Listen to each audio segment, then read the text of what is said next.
चलिए आज हम शुरू करते हैं सिविल प्रक्रिया संहिता। आज सिविल प्रक्रिया संहिता 1908। आज पढ़ेंगे हम लोग अपील।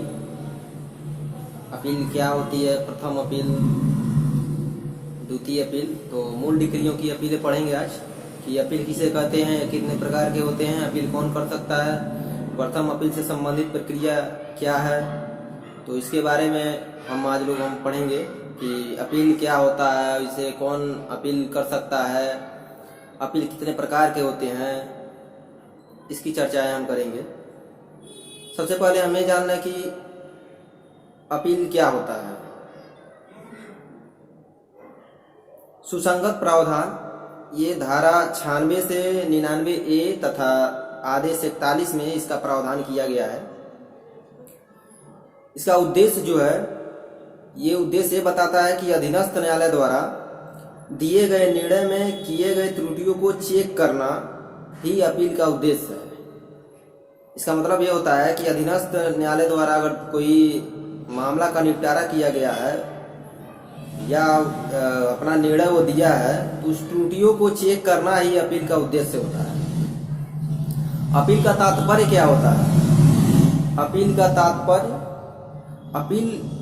तात्पर्य यह होता है कि अपील वस्तुतः एक परिवाद है जिसमें वरिष्ठ न्यायालय से यह अनुरोध किया जाता है कि अधीनस्थ न्यायालय द्वारा पारित की गई डिक्री में प्रकट त्रुटि को सुधारा जाए।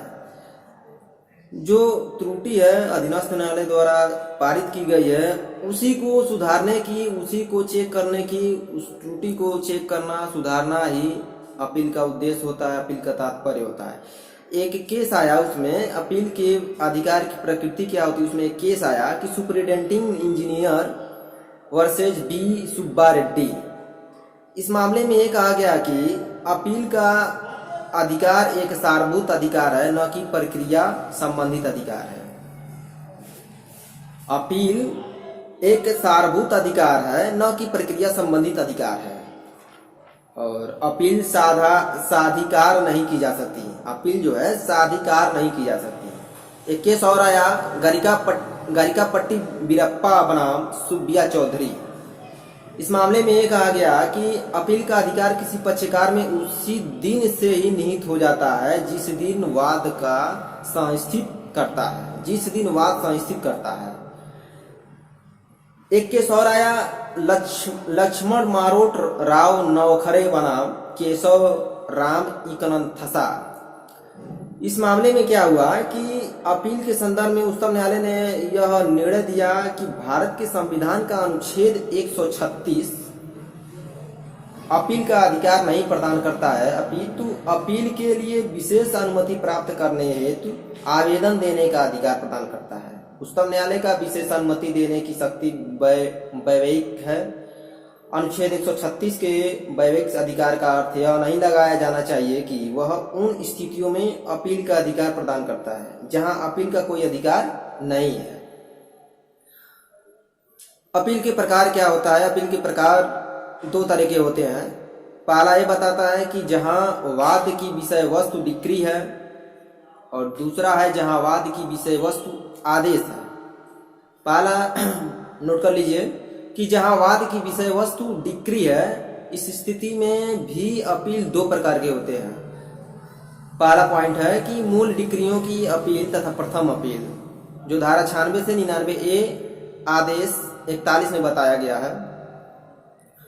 और दूसरा ये बताता है कि अपीली डिक्रियों की अपीलें या द्वितीय अपील, जो धारा 100 से 103 और आदेश 42 में बताता है। दूसरा यह है कि जहां वाद की विषय वस्तु आदेश है, इसमें भी दो प्रकार की अपील बताई गई हैं। पहला है कि आदेशों की अपीलें 104 से 106 आर्डर 43 में बताया गया है। बी, उच्चतम न्यायालय में अपीलें, जो धारा 109 से 112 आर्डर 45 में बताया गया है।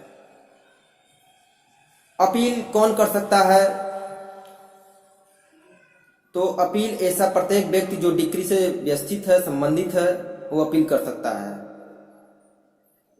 इसमें एक केस आया कि अमर सिंह बनाम पंजाब राज्य के मामले में, इस पर यह कहा गया कि न केवल वाद के पक्षकारों से संबंधित है, ऐसे व्यक्तियों से भी है जिन पर इस विनिश्चय से प्रतिकूल प्रभाव पड़ने की संभावना है। अमर सिंह वर्सेस पंजाब राज्य में क्या कहा कि इसमें यह बताया गया है कि यह ऐसा मामला है, इसमें यह कहा गया कि जो व्यवस्थित तात्पर्य है न केवल वाद के पक्षकारों से है अपितु ऐसे व्यक्तियों से भी है जिन पर इस विनिश्चय से प्रतिकूल प्रभाव पड़ने की संभावना है। तो आज के लिए इतना ही। आगे नेक्स्ट हम देखेंगे जिसमें बताएंगे कि अपील की आवश्यक शर्तें क्या हैं, अपील का प्रारूप क्या है, जो मूल डिक्री है, प्रथम अपील क्या है, द्वितीय अपील क्या है, ये आगे हम बताएंगे। आज के लिए इतना ही।